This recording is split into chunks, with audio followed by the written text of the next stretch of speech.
Hello दोस्तों, welcome to Edit Nova channel. तो कैसे हैं आप लोग? स्वागत है आपका एक और इंटरेस्टिंग वीडियो में।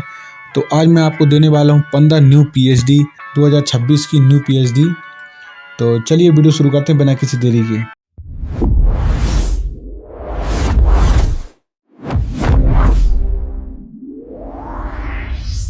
और आप वीडियो पर पहली बार आए हो तो प्लीज़ वीडियो को लाइक करें और चैनल को सब्सक्राइब जरूर करें।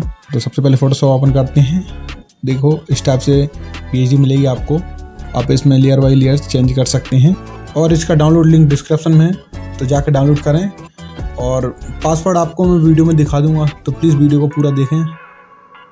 6 अंक का पासवर्ड है, तो वो आपको वीडियो में मिल जाएगा, तो प्लीज़ वीडियो को पूरा देखें।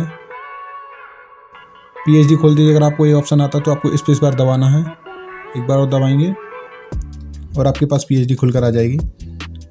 आपको जो भी लगता है इसमें चेंजेस करना तो कर सकते हैं आपके हिसाब से। अब इसमें एक ग्रुप बने हुए हैं। अब ये ग्रुप को अनग्रुप करने के लिए आपको Ctrl+Shift+G दबाना है, तो आप ग्रुप अनग्रुप करके आराम से आप लेयर बाई लेयर निकाल सकते हैं और आप एडिट कर सकते हैं। तो इस टाइप से आप बना सकते हैं। और आप चैनल को सब्सक्राइब कर लीजिए, क्योंकि आपको ऐसे ही वीडियो मिलते रहेंगे और आपको मैं ऐसे ही न्यू पीएचडी भी देता रहूँगा। और आपको हर एक वीडियो में एक इंटरेस्टिंग जानकारी मिलेगी। तो प्लीज़ वीडियो को भी लाइक करें और कमेंट करें कि आपको अगला वीडियो किस टॉपिक पर चाहिए।